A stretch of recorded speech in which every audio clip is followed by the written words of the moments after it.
Ingin tambah ilmu dan wawasan Islam meskipun di rumah aja? Yuk like dan follow fanpage terbaru Buya Yahya Official. Sebar seluas-luasnya agar semakin banyak yang mendapatkan manfaatnya.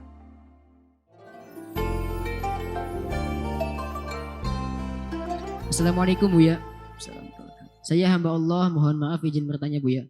Bagaimana cara menyikapi beberapa ustadz yang belakangan ini menjadi kontroversi dan pemicu perpecahan umat karena konten pembahasannya tentang khilafiyah di bab akidah Buya. Sedangkan akidah konsekuensinya mengarah pada mengkafirkan muslim yang lain. Terima kasih Buya. Wassalamualaikum warahmatullahi wabarakatuh. Itulah permasalahan. Orang yang membawa akidah yang berbeda ke negeri ini ya seperti itu. Seolah-olah menjadi pemurni akidah. Membersihkan akidah. Kalau membersihkan bukan dia menyebar informasi di media-media pribadinya. Di halakah-halakah khususnya. Kan ada ulama diajak ngobrol kayak. Sementara kita sudah jelas. Masyarakat Indonesia adalah mengikuti dalam berakidah manhaj Imam Abdul Hasan Asy'ari atau Asy'ariyah dan Maturidiyah. Dengan pemahaman-pemahaman yang sangat jelas. Sehingga ulama-ulamanya kalau ditanya akan menjelaskan dengan rinci. Ada orang tidak memahami tentang Asy'ariyah. Dia belajar ilmu akidah yang berbeda. Sehingga yang ada adalah fitnah. Makanya kita menghimbau cobalah ada dibalas itu dijelaskan fitnah itu. Dia adalah menfitnah ulama Asy'ariyah. Dan lucu sekali. Dan omongan saya bisa dibuktikan bahasanya di antara menfitnah masalah sifat 20 misalnya yang pernah kami sebutkan.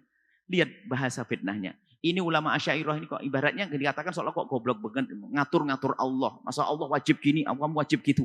Kok ngatur Allah? Dia nggak paham. Maksudnya sifat 20 yang wajib kita yakini bukan kita wajib kepada Allah. Ini ada. Dan ini ustadz yang paling sering menghantam yang ulama Asy'ariyah. Rupanya dari kesalahpahamannya saja.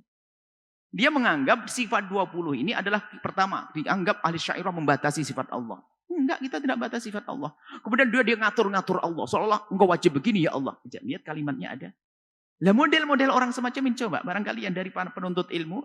Anak-anak aja, jangan sampai asatid. Anak-anak penuntut ilmu coba. Jelaskan orang-orang yang salah paham membuat fitnah itu.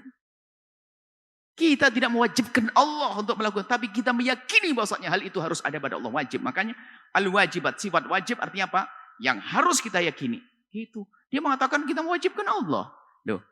Ada dua kemungkinan. Dan dua-duanya jelek. Yang satu, karena dia tidak paham. Kalau tidak paham, jangan ngomong. Yang kedua, dia paham lalu menfitnah. Lu mau apa lagi? Tolong. Anda paham mungkin. Anda yang bertanya, tahu kan orang ini? Kalau sudah tahu ya sudah. Ya itulah kerjaan mereka. Dalam segala pembahasan ilmu, ya kurang lebihnya seperti itu. Fitnah, dia tidak bertanya langsung kepada yang bersangkutan.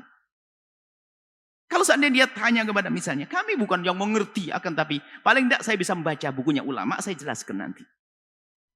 Saya jelaskan tentang hal-hal yang selama ini dituduhkan. Lah sekarang buat fitnah.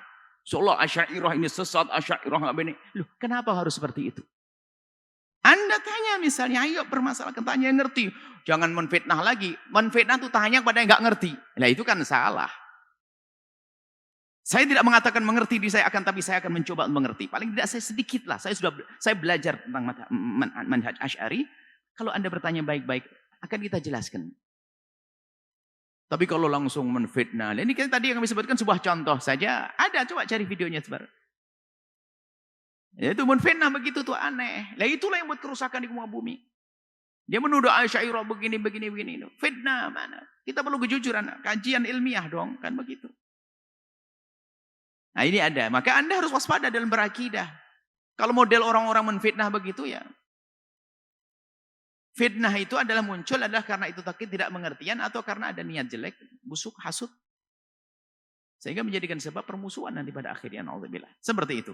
Jadi enggak semestinya semacam itu. Kalau memang orang hebat, orang mengerti, kan ada ulama-ulama. Bisa bertanya. Dan kalau seandainya ada bertanya pun, insya Allah kami. Ada bukan bertanya, ada mengirim. Ada seorang mengatakan, bukan bertanya, coba tanya. Telepon atau bagaimana, datang dengan baik atau bagaimana. Karena selama ini apa? Dia yang mempersalahkan kok. Yang mempermasalahkan kan mereka. Kita menjelaskan tentang akidah. Akidah Asy'ariyah, akidah Maturidiyah. Dengan keyakinan semacam ini terus. Yang mempermasalahkan tanya dong. Bukan menyalahkan di sana sini mengatakan ini. Masya Allah. Seperti itu. Itu fitnah. Dan itulah orang yang membuat kerusakan di muka bumi yang seperti itu. Ulama-ulama dulu nggak ada begitu. Kalau ada perbedaan bertanya, diskusi seperti apa. Menyebar di musola-musola. Sesaat mengatakan bid'ah, sesat, syirik segala macam. Kok begitu gampangnya. Ini sebuah contoh tadi, coba Anda cek manusianya, orangnya. Ya berarti itulah, ya begitulah kerjaannya memfitnah. Bukan serius dia. Menfitnah. Bahkan sangat jelas di dalam akidah Asy'ariyah, kita tidak mewajibkan apapun kepada Allah, tidak boleh. Allah, kita mengatakan Allah begini nggak boleh. Agar keluar kita daripada kesesatan Mu'tazilah. Dijelaskan dalam akidah kita, mungkin dia mbak-mbak aja, hanya hawa nafsu saja. Ini sebuah contoh saja. Dan masih banyak contoh-contoh yang lainnya. Semoga Allah menjaga iman kita, akidah kita. Tetap dalam akidah yang Allah ridhoi. Wallahu a'lam bishawab.